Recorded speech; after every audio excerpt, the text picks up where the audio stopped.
اور شرطے نے اس کو پکڑا, 8 سال بعد بھی اس کا ویزا نہیں لگا, ریجیکٹ ہو کے آ گیا. السلام علیکم, خیریت ہے. بات سنیں, ایک بندے کے تقریباً 8 سال ہو گئے نا, تو وہ سعودیہ سے آیا تھا, یعنی کہ اس سے جیل کے تھرو, یعنی شرطے نے پکڑ کے نا اس کو جیل کے ذریعے بھیجا تھا. تو کیا 5 سال کے بعد اگر وہ اس کا روف جو ہے وہ ختم ہو جاتا ہے یا نہیں؟ دوسری بات کہ اگر ختم ہو جاتا ہے, پھر اس کے 8 سال ہو گئے, ابھی اس کا ویزا سٹیمپ ہونے کے لیے گیا ہے, تو آگے سے یعنی کہ اس کا ویزا سٹیمپ نہیں ہوا کہ اس کے اوپر بین لگا ہوا ہے.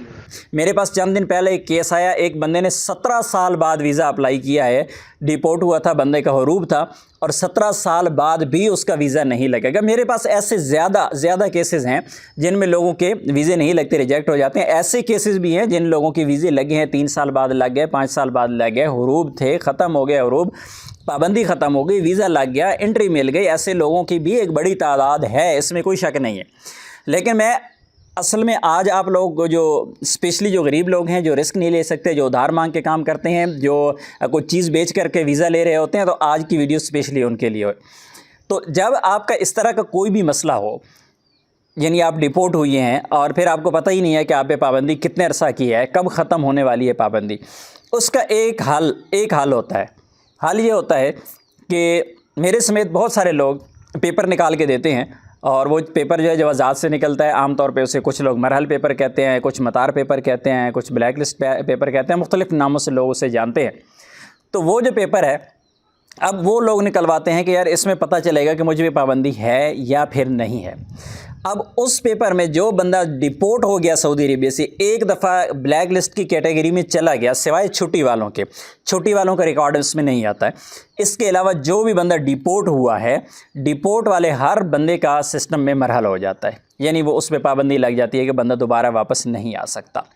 اب حروب کے متعلقہ میں ایک اہم چیز آپ کو بتا دوں کہ لاسٹ ٹائم جو حروب سے متعلقہ آئی تھی بات, آج سے کوئی 2, 2.5 یا 3 سال آئی تھنک گزر گئے, اس میں سعودی عربیہ کی جانب سے جو اناؤنسمنٹ کیا گیا تھا کہ حروب والے لوگ لائف ٹائم بلیک لسٹ ہیں. اس سے پہلے واضح قانون تھا کہ 3 سال بعد آ سکتے ہیں, 5 سال بعد, لیکن جب لائف ٹائم کا ایک قانون آیا تو اس کے بعد یہ مسائل کھڑے ہوئے ہیں. اب لوگوں کے ویزے لگ بھی رہے ہیں اور نہیں بھی لگ رہے. تو میں دوبارہ واپس اس پیپر کی طرف آ رہا ہوں, کیونکہ زیادہ لوگ یہی پوچھیں گے کہ اس کا حل کیا ہے. اب اس کا حل جو ہے, وہ پیپر آج بھی آپ نکلواتے ہیں, آپ سال بعد نکلواتے ہیں, آپ 5 سال بعد بھی نکلواتے ہیں, تو وہ پیپر میں آپ کو شو ہو جاتا ہے کہ آپ مرحل ہیں, آپ بلیک لسٹ ہیں, آپ سعودی عربیہ کا سفر نہیں کر سکتے. اب پھر کیا ہوگا, اب پتہ ہی نہیں چل رہا کہ 3 سال بعد پابندی ختم ہو رہی ہے, 5 سال بعد ہو رہی ہے, 10 سال بعد ہو رہی ہے, کیونکہ اس پیپر میں تو یہ چیز ہوتی ہی نہیں ہے. تو اس کا حل کیا ہے؟ اب اس کا حل واحد حل ہے, وہ ہے آپ کا رسک. جب بھی آپ نے لینا ہے, آپ نے رسک لینا ہے. میں نے دونوں چیزیں پہلے کلیئر کی ہیں کہ ایسے شواہد 100% گارنٹی کے ساتھ میرے پاس موجود ہیں. جن لوگوں کا حروب تھا ان لوگوں کے ویزے لگے ہیں, سعودی عربیہ میں پہنچ گئے ہیں, کوئی مسئلہ نہیں ہوا. ایسے شواہد بھی ہیں کہ لوگوں کے ویزے پاکستان سے ریجیکٹ ہوئے. ایسے بھی ہیں کہ پاکستان سے ویزا سٹیمپ ہوا, ایئرپورٹ سے واپس کر دیا گیا. اور جو ابھی میں نے بات کی ہے کہ 17 سال والا, 8 سال والا, ان کے ویزے اب بھی نہیں لگ رہے.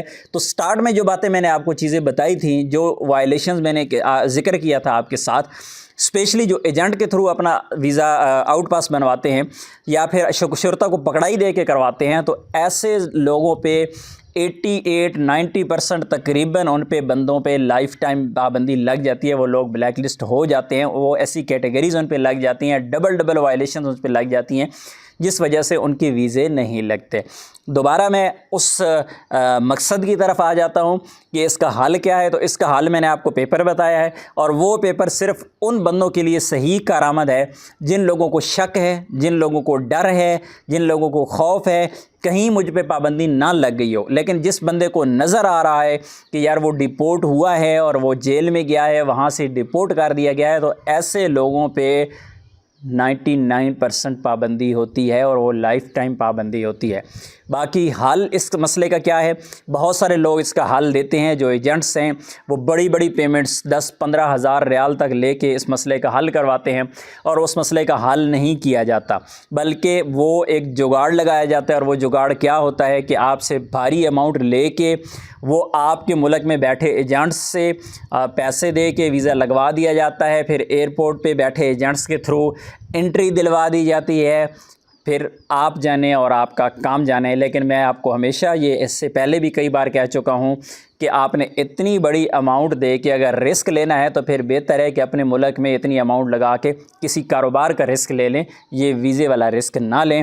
اور آخر میں اور بالکل سمپل سی چیز کہ جب تک اگر آپ نے ویزا لگوانا ہی ہے، اس پیپر میں وہ کلیئر چیز واضح نہیں ہوتی جو چیز آپ پوچھنا چاہتے ہیں، آپ جاننا چاہتے ہیں۔ پیپر آپ مجھ سے نکال لیں، کسی اور سے نکال لیں، جس سے بھی نکالیں گے آپ کو یہ واضح 100% کلیئر چیز نہیں ملے گی جو چیز آپ پوچھنا چاہتے ہیں یا جو آپ کے ذہن میں چل رہی ہے۔ اس کا واحد حل یہی ہے کہ اگر آپ کا ایک حروب ہے اور آپ نے آؤٹ پاس اپنا بنوایا ہوا ہے، ایمبیسی سے بنوایا ہے، یا پھر آپ کو فری کا کوئی ٹائم ملا تھا، جس طرح سعودی حکومت کی جانب سے ٹائم دیا گیا تھا کہ لوگ واپس جو جانا چاہتے ہیں چلے جائیں، ایسا ٹائم اگر آپ کو ملا تھا تو اس صورت میں تو آپ پہ 3 سال اور 5 سال والی کیٹیگری لگ سکتی ہے۔